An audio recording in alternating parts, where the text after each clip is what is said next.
Hello, everybody. My name is Michael Buchanan, and today I'll be talking about Chapter 10 of the Leadership of Communication Perspective. And in this chapter, I'll be discussing culture and the different types of culture and how we define it, how we classify it, and how there's different types of culture that we all must be able to help us understand, to be able to apply that to the workforce, and to have everyone be diverse and included in the workplace.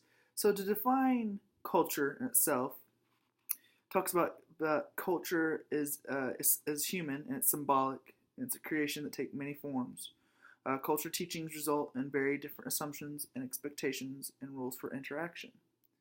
If we are not aware of these cultural differences, we can ascribe meanings to behaviors that are inaccurate and divisive.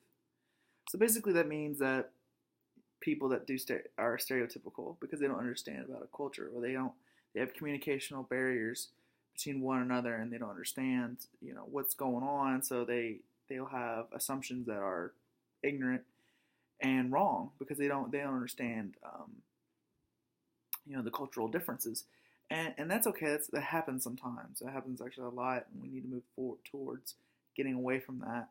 But people still make that mistake, and I think it happens on both sides. I think what happened if I traveled across the ocean or the country or whatever, and people have different cultures, but you need to be able to be coherent and competent and trying to get a workforce to work together and have a diverse space. You need inclusion as well. So I'll move on to communication patterns, which is the verbal and nonverbal codes used to convey meaning in face-to-face encounters. Pretty self-explanatory. Patterns of relationships are strongly influenced by the culture in which one was raised. Formal organizations structure the activities of significant numbers of people.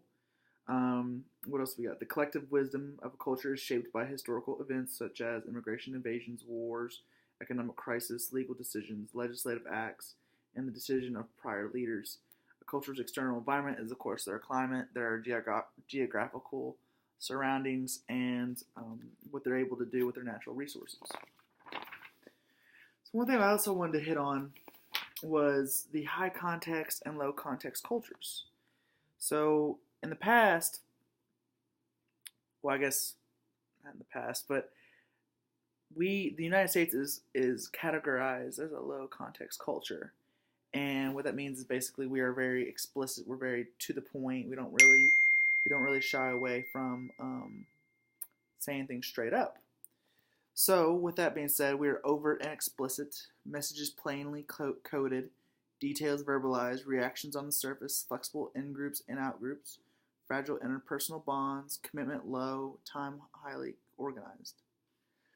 There's high context cultures, which are covert and implicit, messages internalized, much nonverbal coding, reactions reserved, distinct in-groups and out-groups, strong interpersonal bonds, commitment high, time open and flexible.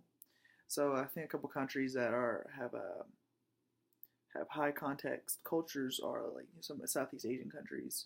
Japan's a high context culture.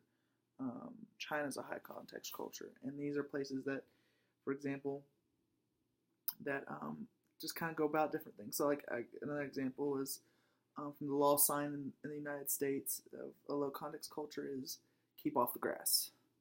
And then the law sign in China is the grass is delicate and well cared for, and that's a code saying that it's well cared for and you probably shouldn't step on it.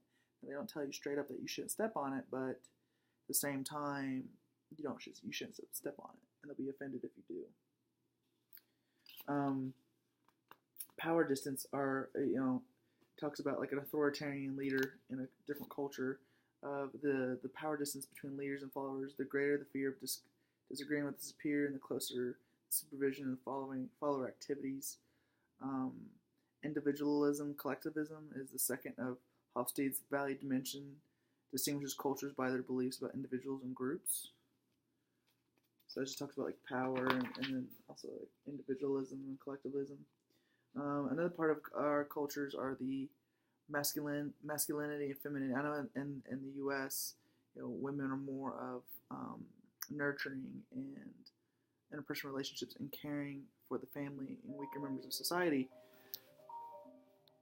as far as the men, they're ambitious and courageous and just, manly men.